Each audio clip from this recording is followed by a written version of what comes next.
akan berbahagia ketika fitri. Makna fitri yang pertama adalah seakar kata dengan iftar. Iftar itu seakar kata dengan kata fitri. Arti iftar itu adalah buka puasa atau berbuka puasa.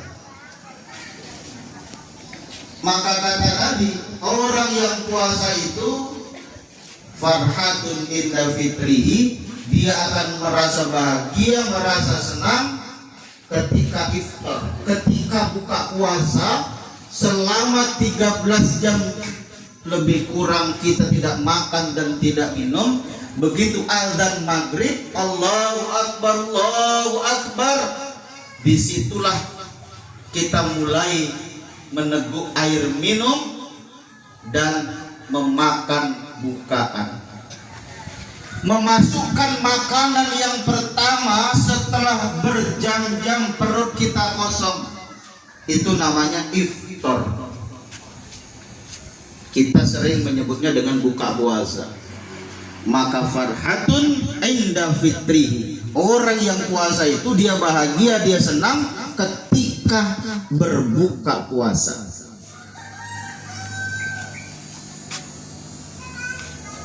Fitri yang kedua seakar kata dengan futur. Futur itu dalam bahasa kita namanya sarapan, makan pagi, itu futur bahasa Arabnya. Maka kata Nabi, orang yang puasa itu farhatun inda fitrihi, dia akan bahagia, dia akan senang ketika selama 1 bulan penuh tidak boleh makan pagi, tidak boleh sarapan pagi. Begitu masuk 1 Syawal, kita disunnahkan untuk sarapan pagi dulu, minum dulu, baru berangkat ke lapangan, ke masjid dan musola untuk melaksanakan sholat Id.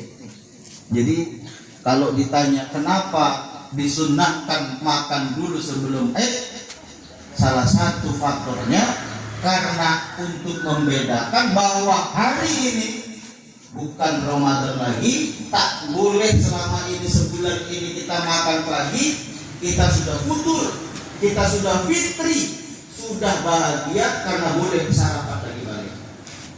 Beda dengan Idul Adha.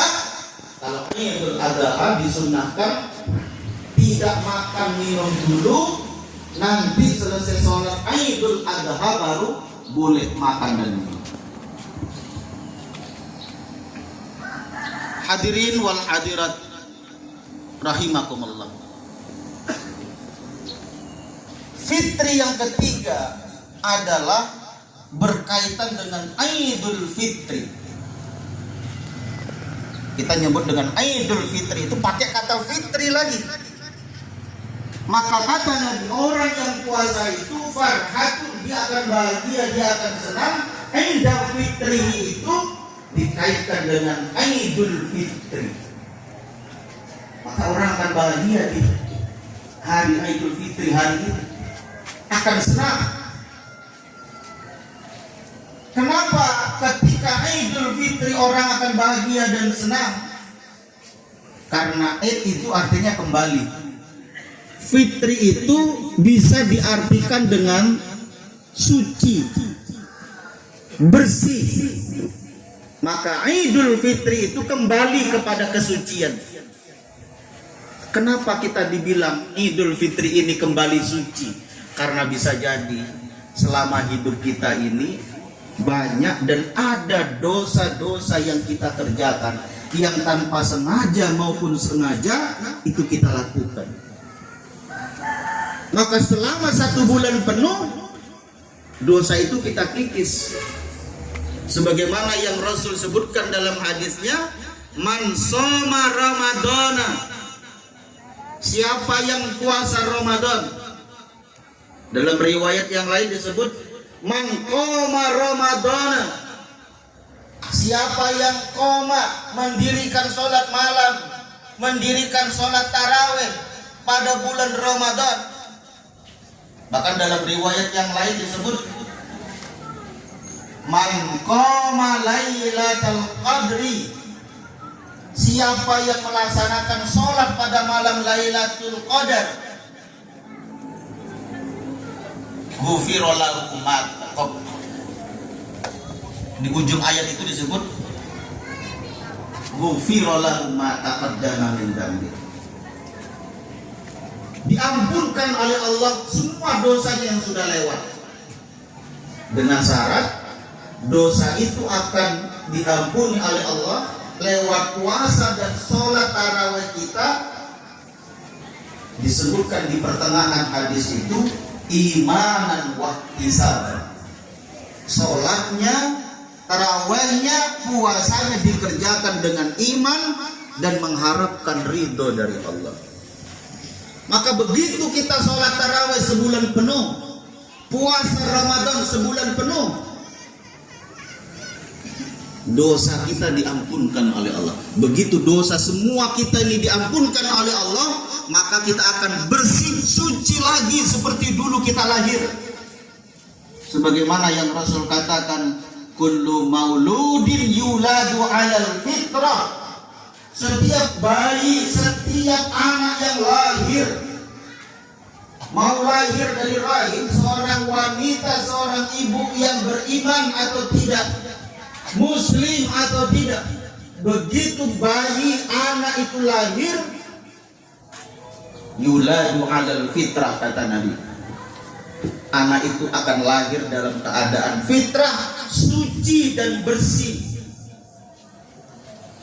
Pertanyaannya, kenapa semua anak yang lahir itu bersih padahal ibunya non muslim, padahal ibunya itu bukan orang beriman? Dijawab dalam Al-Quran surah Al-A'raf ayat 172 bahwa ketika janin berusia 120 hari, semua janin, semua ibu-ibu wanita yang hamil, ketika janinnya berusia 4 bulan, ada janji antara janin itu dengan Allah Subhanahu wa ta'ala, bersaksi kepada Allah, dan Allah bertanya, alastu bi rabbikum, hai janin, bukankah aku ini adalah Tuhanmu? Qalu, semua janin termasuk kita yang hadir pagi ini itu menjawab. Dan kita tidak ada yang ingat, tapi diingatkan lewat Al-Quran. Al-Baqarah 172. Qalu, kita semua menjawab, bala, benar ya Allah, betul, Engkau adalah Tuhanku, Engkau adalah Rabbiku.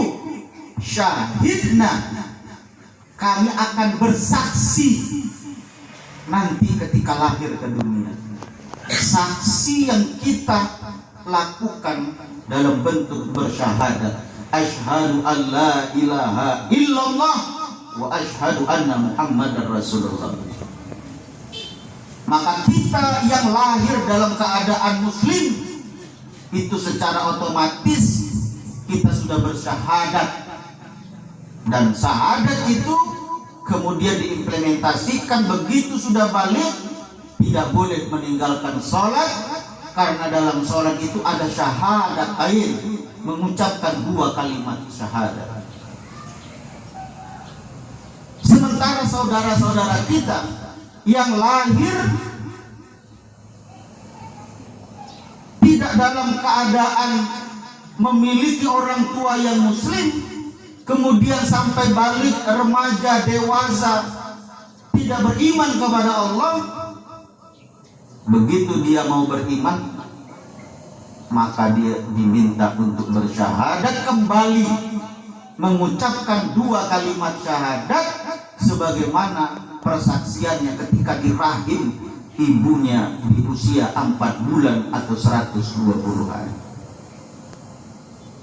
Allahu Akbar, Allahu Akbar, la ilaha illallah, wallahu akbar, Allahu Akbar, walillahil hamd.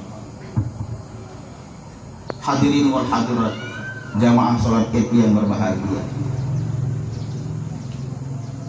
Kata fitri yang keempat, yang pertama tadi fitri itu seakar kata dengan iftar, buka puasa, futur, sarapan pagi. Idul Fitri, kembali kepada kesucian. Yang keempat, fitri itu berkaitan dengan zakat fitri. Kita sudah menyelesaikan zakat fitrah kita yang harus kita tunaikan semuanya. Bahkan bisa jadi, andai kata, mudah-mudahan tidak ada di tempat ini di antara kita atau saudara-saudara kita, keluarga kita yang belum berzakat.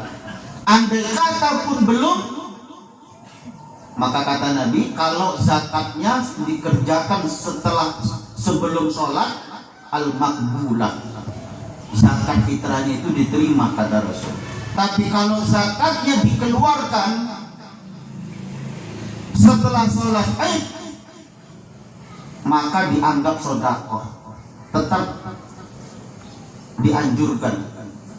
Mungkin bisa jadi ada yang terlupa, atau bisa jadi di antara kita atau di antara saudara kita yang tidak ada di sini belum ada rezeki, belum ada uang, belum ada beras, belum ada makanan yang bisa digunakan untuk berzakat. Tapi kemudian setelah sholat ini ada, maka keluarkan untuk bersedekah.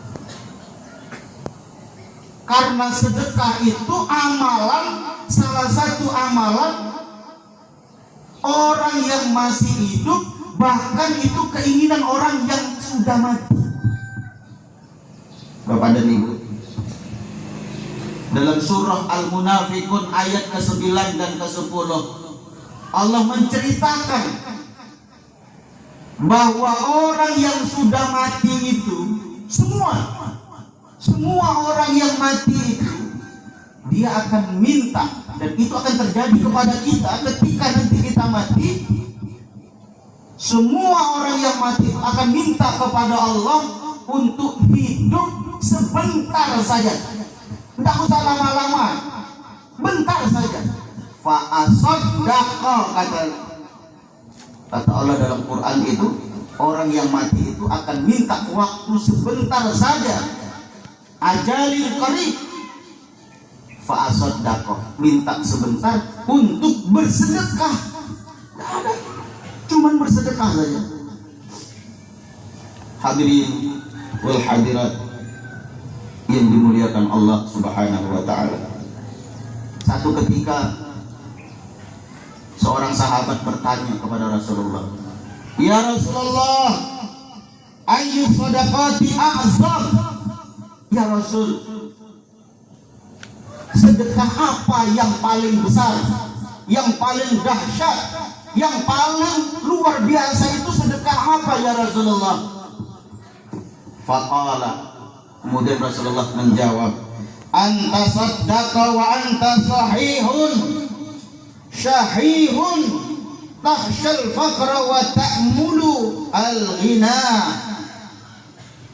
Sedekah yang paling besar, kata Rasulullah, adalah sedekah ketika engkau sehat.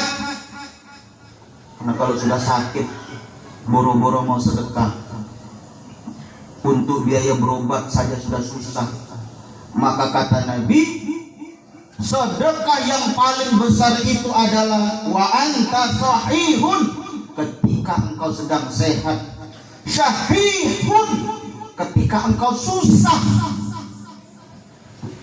Kalau lagi lapang, banyak uang, banyak rezeki, sedekah itu biasa, itu lumrah.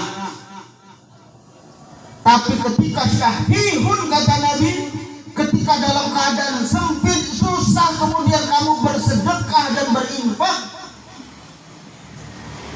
as-shadaqatu a'zam, itu sedekah yang paling mulia, paling besar di sisi Allah. Bahkan ada satu keluarga suami dan istri, dan dikabulkan oleh Allah.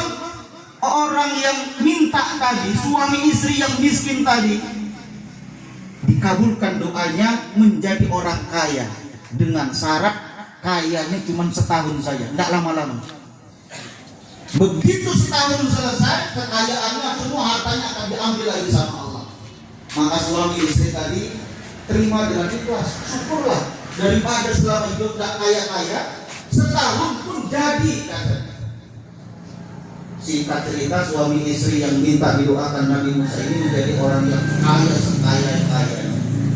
Ketika mereka kaya itu, bulan pertama, bulan kedua, istri yang soleha ini ngomong sama suaminya, "Bang, mumpung kita ini banyak harta dan masih kaya, tahun depan kita udah miskin balik. Ayo kita sedekahkan semua harta kita ini ke jalan Allah. Mumpung kita ini masih punya harta." Bulan pertama, bulan kedua meningkat terus, semakin banyak sedekahnya, semakin bertambah rezekinya. Begitu di bulan yang ke-13 mereka masih kaya, di bulan yang ke-14 mereka masih kaya. Terus berjalan bertahun-tahun, suami istri ini tidak miskin-miskin. Kemudian Nabi Musa ketemu dan heran, kenapa ini suami istri ini masih kaya? Bukankah Allah sudah berjanji suami istri ini akan diberikan oleh Allah kekayaan hanya 1 tahun saja? Kemudian Nabi Musa berdoa dan bertanya kepada Allah, kenapa suami istri itu kok masih kaya padahal jatahnya setahun saja? Kemudian Allah menjawab, aku malu, kata Allah, aku malu dengan hambaku suami istri itu. Aku hanya buka satu rezeki, pintu rezekiku kubuka satu untuk dia, sehingga dia menjadi orang yang kaya raya. Aku malu. Ternyata selama setahun, kalau aku buka satu pintu rezeki, kata Allah, suami istri itu membuka banyak pintu-pintu rezeki untuk orang lain, untuk umatku yang lain. Aku malu, kata Allah, kalau hambaku saja membuka pintu rezeki yang banyak untuk hambaku.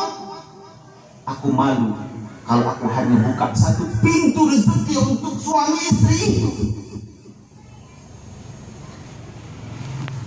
Maka aku bukakan semua pintu-pintu rezekiku untuknya.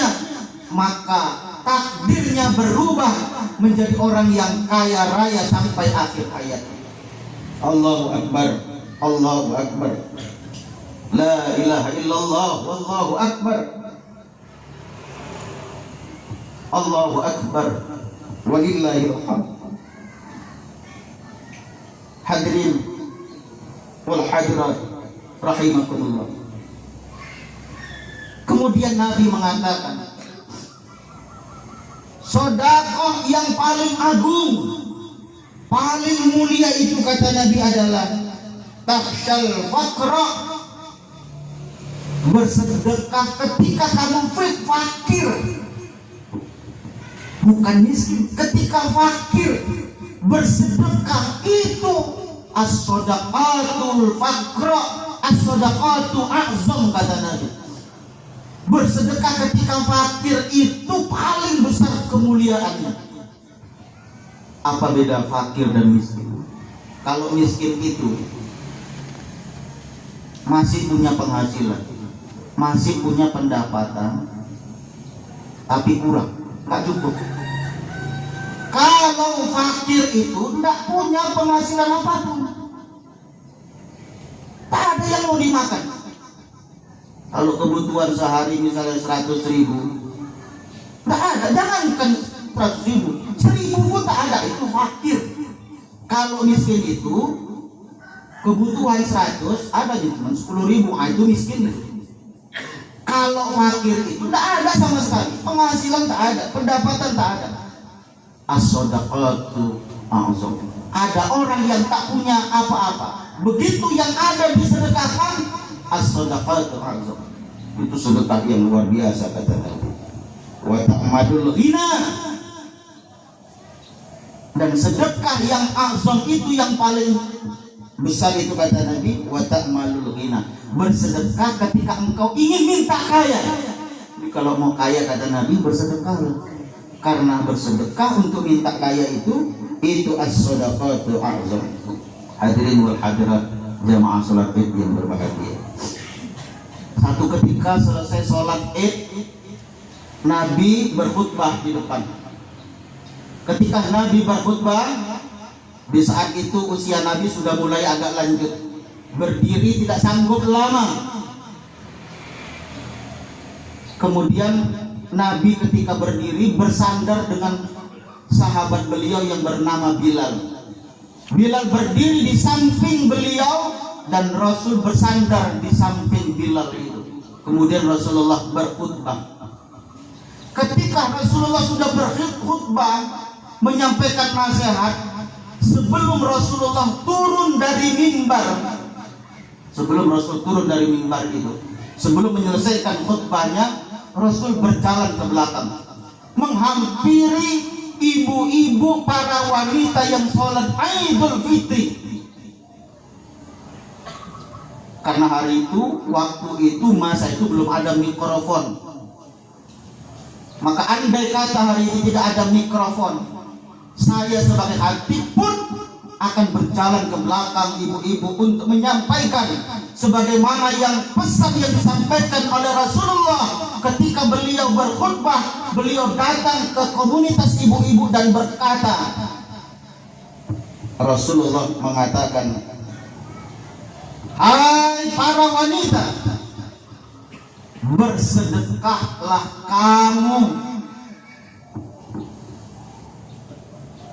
karena sedekahmu itu akan menjauhkan dirimu dari api neraka.